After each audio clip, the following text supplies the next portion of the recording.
calçada, indo pro ar. Hoje eu vou começar com a Jupagu. Já ouviu falar do Balaio Café? Vocês foram lá já muito, né? Eu também. Curti muito aquele lugar e foi fechado por algumas das razões que a nossa amiga Ju. Oi, Ju. Olá, tudo bom? Beleza? Como Com cachaça. Só com cachaça Yes. agora. E a Ju, dona do Balaio, que fechou tem quanto tempo, Ju? O Balaio fechou desde o carnaval, né? Assim, Desse ano, de 2016. desse ano, então foi em fevereiro, nós estamos aqui em julho no frio, por isso a cachaça para esquentar a calçada. É uma delícia estar aqui conversando na calçada, no espaço público. Então nós temos aí 5 meses, 4 meses, né, de fechamento e já muitas histórias para contar. Desde o fechamento. E o que foi, pra mim, o Balaio foi muita coisa. Além de só um lugar pra gente ir curtir uma noite, tomar uma cervejinha legal, discutir sobre várias questões que estão acontecendo na cidade. O que foi o Balaio na cidade para você? Então, para mim o Balaio, na verdade, primeiro foi a realização de um sonho, né? E eu acho que os sonhos precisam acontecer, precisam ser realizados, né? E o Balaio foi uma convergência de muitas manifestações, muitas linguagens, muitos movimentos sociais e de muitas receitas, né? Então, em determinado momento assim do Balaio, sei lá, eu estava numa oficina de dança no Balaio, eu transcendi, falei Casa dos Prazeres. Aí a gente colocou esse slogan, Balaio Café é a Casa dos Prazeres. E depois, quando o Balaio continuou assim, sempre refogando, muitas vidas mesmo, muitos sonhos, muita liberdade, muito afeto, transcendeu ali o espaço do café e se estendia até a pracinha, aí as pessoas batizaram a pracinha também de Praça dos Prazeres. Exato. E aí isso eu acho fenomenal, porque a gente precisa de mais praças ocupadas, de mais calçadas ocupadas, né, de mais ruas ocupadas, porque a gente está vivendo um momento agora no nosso país que a gente precisa defender as coisas públicas também, né? E quando a gente defende as coisas públicas, quando a gente defende uma cidade para as pessoas, a gente também defende uma esfera pública de pensamento. E aí a gente defendendo a esfera pública de pensamento, a gente defende a democracia. Defender a democracia hoje, na conjuntura que a gente vive, é fundamental. Antes de vir para cá, eu estava pensando, caramba, os caras destruíram a minha vida, aí os caras destruíram o meu trabalho, os caras estão destruindo a minha cidade, os caras destruíram o meu país. Então, assim, não tem outra resposta a não ser ocupar, né? Os caras são assim, os governantes. Também, mas não só isso, é uma cultura também, né? Uma cultura política de intolerância, basicamente isso, mas também é a mesma cultura política que mantém as grandes forças do capital. Se a gente parar para pensar, por exemplo, que os grandes escândalos de corrupção hoje do nosso país estão sendo subsidiados pelo dinheiro das grandes construtoras. Quem move a gentrificação, né, quem move a especulação imobiliária hoje? As grandes construtoras. Então, hoje a gente está aqui, na verdade, na resistência, porque hoje a gente se encontrar na calçada é uma forma de resistência. Totalmente. Então, a gente não pode tirar esse significado assim, das coisas. Ju, você, Ju, não estava sozinha, mas o seu nome estava à frente de tudo contra o poder público e os empresários, né? Que vão contra o entretenimento, de fácil acesso, que vão contra a cultura sendo manifestada de forma livre. Como é que você conseguiu suportar? E como é que você está conseguindo suportar tudo isso? Então, eu acho que tem uma missão de vida muito grande aí, que é uma missão de manter a alegria, o sorriso, os beijos, o amor como possibilidade nesse tempo, né? Nós estamos no coração do Brasil, no coração do maior país da América Latina. Nós estamos no novo milênio, nós somos as pessoas que estamos vivas no novo milênio. Então, não é possível que a gente vá sucumbir às intolerâncias, né, aos abusos de poder.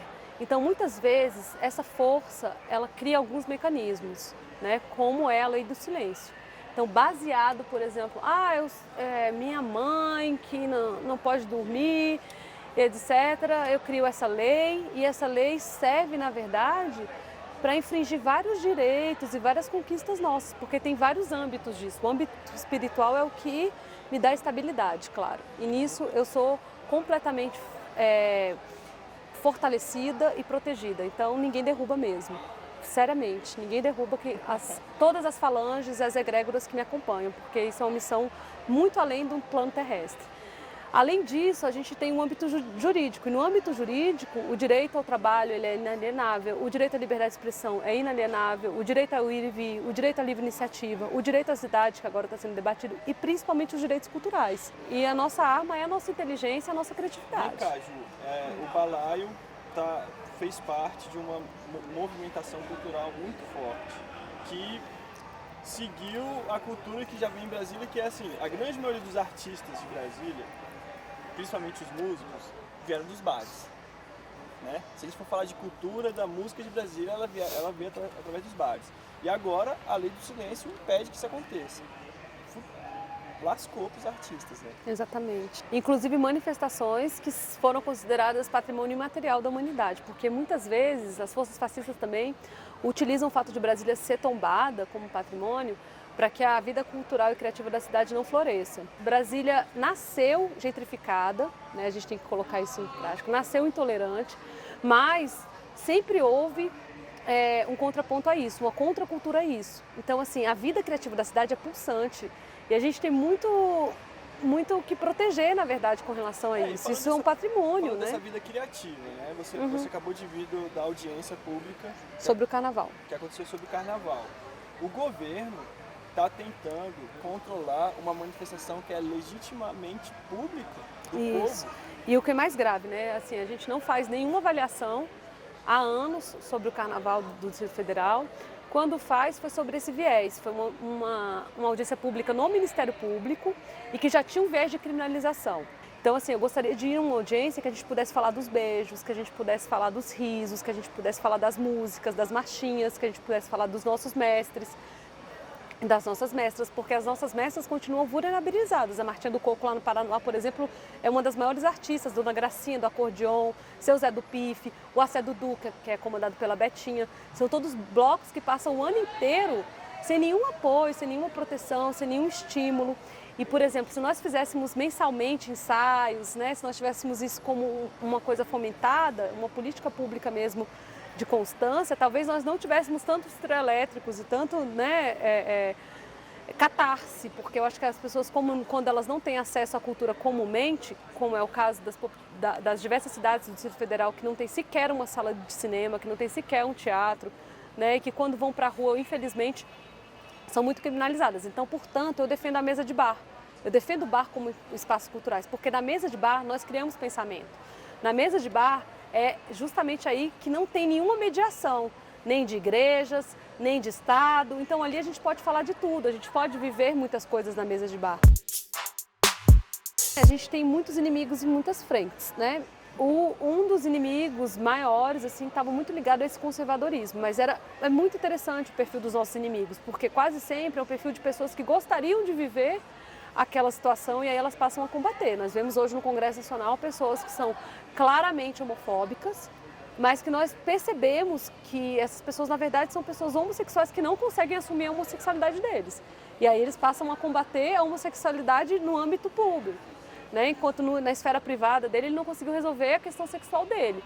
Então, assim, isso é muito grave. A mesma coisa aconteceu comigo. A pessoa que ia almoçar todo dia no balaio, ela chegava lá à noite surtada, porque ela se incomodava que as meninas estavam usando shortinho. Ela se incomodava com o fato das pessoas usarem shortinho? Isso, ela disse shortinho na audiência pública em que eu fui criminalizada como perturbadora da ordem. Quando eu recebi esse crime como um título, né, perturbadora da ordem, eu falei, uau, com essa ordem a gente vai ter que perturbar, infelizmente. Né, então vamos lá, vamos cair aí pra cima. Então, assim, os argumentos eram que um dia o bar enchia de negros, que é o dia que nós fazemos samba de terreiro lá toda quinta-feira, que as meninas usavam shortinho, e que eu fazia festa no dia 8 de março, e elas usavam shortinho, e que eles tinham um vídeo de 2 homens transando no estacionamento. Então eu disse que se fosse um homem ou uma mulher, talvez eles nem tivessem gravado. E eu agradeci a Excelência, falei, na verdade, Excelência, muito obrigada, porque hoje eu tive aqui um relato de que pessoas ainda fazem amor na nossa cidade. Então, assim, é fundamental que as pessoas façam amor, e eu não posso responder por isso. E aí a Excelência a juíza ficou olhando lá a papelada, e ela falou, aqui você polui sonoramente, então 1000 cestas básicas. Quando eu sou fiscalizada pela vigilância sanitária, pelos bombeiros, pela defesa civil, sempre eles se identificam. Olha, eu vim aqui olhar se a sua casa está em condições e tudo. Com o IBRAM, que é o órgão responsável pela fiscalização da poluição sonora, ligado à Secretaria de Meio Ambiente, não existe isso. né? Então, simplesmente, todas as vezes em que eu fui autuada enquanto poluidora ambiental, né, e eu não considero cultura crime ambiental, nós fomos autuados da seguinte forma: várias viaturas da Polícia Civil, helicópteros, Rede Globo, né? Então, assim, a quem interessa essa espetacularização, né? Então, sempre me foi chocante, assim, que eles nos multaram com maior valor e com todo esse espetáculo. E aí as reivindicações que nós fazemos hoje é que esses fiscais se identifiquem, que a aferição tenha um procedimento transparente, né? E que a gente consiga minimamente entender que um país onde uma Samarco, né, que explode um negócio e acaba com a cidade, não é considerado crime ambiental, né, porque eles até hoje ainda não foram criminalizados. E um pequeno empreendimento onde as pessoas simplesmente se encontram para criar, para namorar, para se alimentar, que esse empreendimento seja considerado crime ambiental. O local também foi utilizado para algumas manifestações políticas, né? Algumas vezes. E você acha que você não chegou a provocar demais muita gente poderosa, não?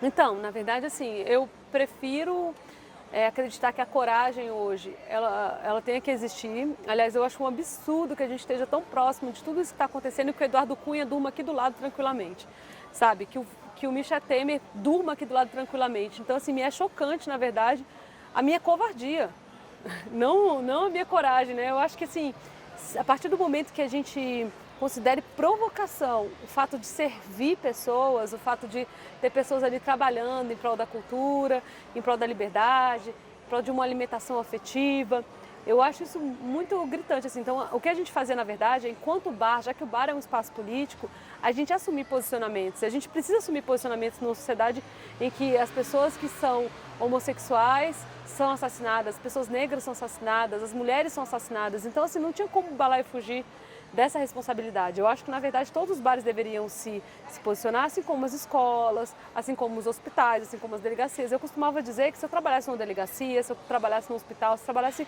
em qualquer outra profissão, eu ressignificaria o meu espaço de trabalho a favor de uma sociedade mais justa, mais igualitária e mais humana, né? Então, assim, não tem sentido eu ter um bar que não se posicione politicamente, porque todos os nossos dias, todo dia, quando você abre o olho, isso é político.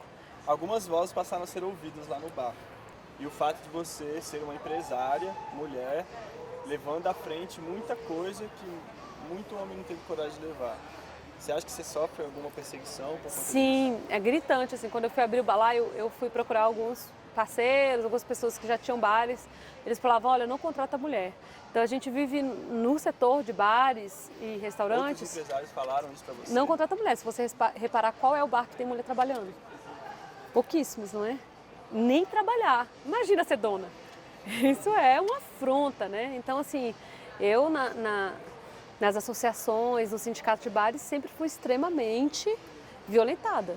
Muitas pessoas que eram ligadas aos bares e restaurantes hoje governam o Distrito Federal. Então, já teve casos de secretários do governo mandarem caçar meu alvará. Em pleno carnaval, depois de tacarem bomba no bloco das perseguidas, que é o bloco que eu sou assim, carnavalesca, etc. e tal, e é um bloco que expõe justamente as questões de machismo, racismo, homofobias. Já teve casos de secretário mandar uma mensagem falando que bom que o Balaio foi fechado para a Juliana deixar de ser homossexual. Então, assim, a gente tem provas enfim, argumentos que são gritantes com relação a esse posicionamento. Como que uma mulher nova pode se colocar como gestora? Se você parar para pensar, o Café com Letras, o Raio Elo, o Café da Rua 8, vários estabelecimentos que tinham recorte cultural e eram bares, etc., foram fechados e eram estabelecimentos geridos por mulheres. Isso para mim não é à toa. Então isso para mim não é coincidência e isso para mim faz parte da nossa sociedade machista também. O feminismo agora está crescendo a voz, está tendo voz, e o Balaio Café foi um dos principais locais que deu voz a esse movimento. E você é uma das pessoas que é a voz desse movimento. O que vocês estão conseguindo conquistar e o que está sendo mais difícil agora? Então, existem feminismos, né? Então, assim, o feminismo, na verdade, não é um só, o feminismo são vários. E eu sempre atuei a favor de um feminismo que fosse maximamente desinstitucionalizado, né? E um feminismo que realmente tivesse comprometido com o cuidado com as companheiras e com a vida das mulheres. Então, assim, eu acho que hoje tem duas questões do feminismo que para mim são fundamentais. Um é com relação à laicidade do Estado. E a gente tem uma outra questão aí que agora emergiu muito forte, que é a cultura do estupro. Então, assim, a gente tem muitas situações em que as mulheres são extremamente violentadas, né? No meu caso, ainda sou uma mulher privilegiada, porque eu sou branca, porque eu sou classe média, né? A gente tem mulheres muito mais vulnerabilizadas. Então, assim, o balaio, na verdade, ele dava voz a a um grupo da população, mas existem muitos grupos precisando de voz. A gente sempre tentou, na verdade, dar essa voz, claro, e a gente está lutando para isso. Mas realmente a gente ainda tem tempos muito difíceis, né? Assim, eu acredito que hoje o feminismo não é escutado mesmo. Acho que existe uma espetacularização, né, em cima das lutas feministas, mas o feminismo ele é construído cotidianamente. Eu acredito piamente no feminismo. Tem muitas críticas ao feminismo ter vindo das acadêmicas europeias, norte-americanas. Eu não acredito que isso seja uma inviabilização dessa luta por direitos. Eu acredito que o capitalismo está muito ligado também à sociedade patriarcal, né? O patriarcado e o capitalismo, eles se retroalimentam. Então, assim, eu acredito que para a gente destruir o capital e o patriarcado, a gente tem que estabelecer que essa força seja legítima. E as mulheres estão conquistando isso, mas estão conquistando isso de uma maneira que dói muito, assim. Aí, só para pontuar uma coisa que eu acho muito interessante, que é o seguinte, que é a minha questão com relação à cultura do estupro, por exemplo. A partir do momento que as mulheres, pode ver, as bandas que a gente admira, Beatles, Rolling Stones, né, sei lá, The Who, Cream, etc. São bandas todas que quase não tem mulheres tocando. No cinema, qual é a grande cineasta? A gente fala aí, Spielberg, né, Almodóvar, etc. e tal. A gente não tem quase cineastas mulheres. Se a gente for pegar todas as linguagens criativas, as mulheres são sempre assim, subjugadas ou estão sempre invisibilizadas, né? E a gente sabe que, por exemplo, uma cultura, ela precisa de uma contracultura. Então, assim, para mim, quando o feminismo cria, quando o feminismo monta bandas, quando o feminismo produz no audiovisual, quando o feminismo faz teatro, faz saraus, faz poesia, essa é a melhor forma de combater a cultura do estupro, por exemplo, sabe? Deixar com que essa cultura feminista flua. Qual é o meu papel real nesse movimento? No movimento feminista, assim. Porque eu fui criado para ser macho, né? Exatamente. Eu sou dessa época. Que meu pai, o pai do meu pai e assim por diante, criou o filho para ser macho e ponto final. Qual é o meu papel? Então, eu acho que você tem que responder por você. Eu sou a favor que cada pessoa tenha a sua própria resposta sobre si mesmo, mas eu posso te ajudar. Por exemplo, talvez os homens não possam ser força motriz do feminismo, óbvio, mas os homens podem sim ser acessíveis, os homens podem sim ser aliados, né? E eu acho que a gente só vai destruir o machismo quando os homens também se sensibilizarem. Então, eu acredito muito na educação, né, como forma de mudança, mas eu acredito principalmente na cultura. Então, assim, para mim, por exemplo, muito legal, Espeto, quando você fala, eu quero saber de mim, né? Então, assim, a gente pode fazer debates, eu me predisponho a fazer debate com os homens, inclusive explicando isso, que quando as mulheres com qual você se relaciona, seja no âmbito familiar, seja no âmbito afetivo, seja no âmbito acadêmico, quando elas estabelecem uma relação que seja de distanciamento, ou estabelecem os seus próprios limites, ou estabelecem rupturas com as suas verdades, elas não estão te atacando, elas estão simplesmente tentando se colocar enquanto pessoas. Porque muitas vezes as mulheres não são vistas como pessoas, não são vistas como seres humanos, né? Então, assim, o que a gente tenta na sensibilização do masculino e dos homens e das pessoas que são colocadas na sociedade enquanto homens, é que elas tenham essa sensibilização de que as mulheres também são seres humanos, de que as mulheres também pertencem à sociedade, de que as mulheres também têm direitos, que as mulheres também têm vontades, né? Então, a gente costuma dizer muitas vezes que não é não, né? Então, por favor, respeitem a voz das mulheres, escutem as mulheres. As mulheres trazem sabedorias, muitas vezes não racionais, né? As mulheres trazem sabedorias que não são patriarcais, as mulheres trazem sabedorias que são ligadas aos ciclos das mulheres, ao corpo da mulher, à alma das mulheres, né? Então são sabedorias muito profundas, sabedorias muito plenas, muito essenciais e que às vezes nesse diálogo a gente não consegue chegar a um consenso. E aí muitas vezes a resposta que nós temos é uma resposta violenta. E isso é muito grave, porque nós queremos justamente acabar com a violência enquanto argumento, né? Enquanto princípio, enquanto resposta. Então, assim, eu acho fundamental que os homens sejam aliados, e eu dou boas-vindas, né, a essa construção coletiva, porque a gente precisa realmente de que várias pessoas transcendam e vençam isso. E a nossa sociedade é estruturalmente machista, homofóbica, racista. Então, eu acredito que quando uma pessoa se predispõe a se desconstruir, a desconstruir os seus privilégios, a desconstruir, né, as suas verdades, a gente tem que, na verdade, que aproveitar isso, né, e dialogar e fazer. Então, a gente está, na verdade, atuando politicamente a todo momento. Pessoal, pouquíssimas palavras para dizer agora. Tudo que eu posso expressar é que eu aprendi muito com a Ju, aqui do meu lado. Tenho muito que aprender. Por favor, velho, você vá aprender, mano. Vá atrás de informação. O que a Ju falou aqui hoje é muito importante para mim e eu tenho certeza que é muito importante para você que está vendo o programa. Então, por favor, se inscreva no canal, aprenda com a gente tem muita coisa para aprender com você, com a Ju, com todo mundo que vai falar aqui com a gente. Na calçada tá aí, Ju Pagu tá na cidade. E vamos criar e ocupar as calçadas, e também aprendi muito hoje, é muito bom a gente dialogar, né, a gente construir. E eu gosto muito disso, assim, do encontro, do olho no olho, né, de poder tocar a pessoa. A gente tem hoje assim, um avanço da internet, das redes sociais, né? Eu adoro também, mas eu acho que isso não pode impedir que a gente se olhe, que a gente se abrace, que a gente sorria e que a gente aprenda mutuamente sempre, porque também todos nós estamos sendo, eu pelo menos estou sempre aprendendo. Valeu demais.